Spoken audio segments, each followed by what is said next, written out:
Hi అండి, అందరికీ నమస్కారం. నేను మీ వంశీ. ఈరోజు నవనందుల్లో ఒక నంది అయిన మహానందికి వెళ్ళాను. చుట్టుపక్కల పచ్చని చెట్లు, చల్లని గాలి అండ్ ఆ పరమేశ్వరుడి అనుగ్రహం ఈరోజు లభించింది కాబట్టి ఆయనని దర్శనం చేసుకునే భాగ్యం మాకు ఈరోజు కలిగింది. మొత్తం నవనందులు ఉన్నాయి, అందులో మహానంది కూడా ఉంది.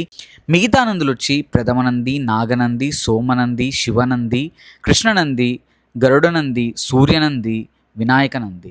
ఎవరైనా ప్రథమనందితో ఆరంభించి మహానందితో దర్శనాన్ని ముగిస్తే ఆ పరమశివుడి అనుగ్రహం వాళ్ళ మీద, వాళ్ళ ఇంటి సభ్యుల మీద ఉంటుందని ప్రగాఢంగా నమ్ముతారు.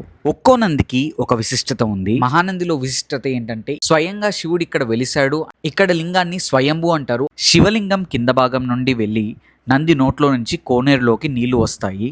ఆ కోనేరులో ఉండే నీళ్ళంత స్వచ్ఛమైన నీళ్లు ప్రపంచంలో మరెక్కడా లేవంటే ఆశ్చర్యపోనక్కర్లేదు. గుడి ఆవరణలో పెద్ద కోనేరు ఉంటుంది అండ్ బయట 2 చిన్న కోనేరులు ఉంటాయి. వీటిని పుష్కరిణి అని కూడా అంటారు. ఈ పుష్కరిణి నుండే మహానందిలో 2000 ఎకరాలకి నీళ్ళు అందుతాయి. అందుకే ఆ ప్రదేశం ఎప్పుడు పచ్చని చెట్లతో, పైడి పంటలతో సస్యశ్యామలంగా వెలిగిపోతూ ఉంటుంది. డ్రమ్ములు, మోటార్లు పెట్టి ఆ కోనేరు నుండి నీరు తవ్వినా ఆ కోనేరులో ఉన్న నీరు ఒక్క చుక్క కూడా తేడా రాదు. అన్నే నీళ్లు ఉంటాయి.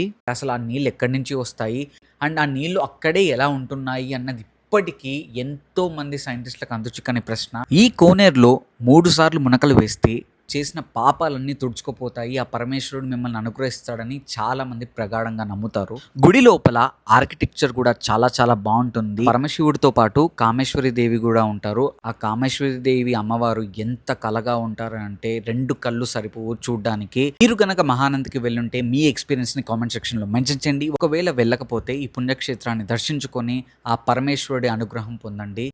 హర హర మహాదేవ శంభో శంకర. ఇలాంటి మంచి కంటెంట్ కోసం do like, share and subscribe లైఫే జిందగీ.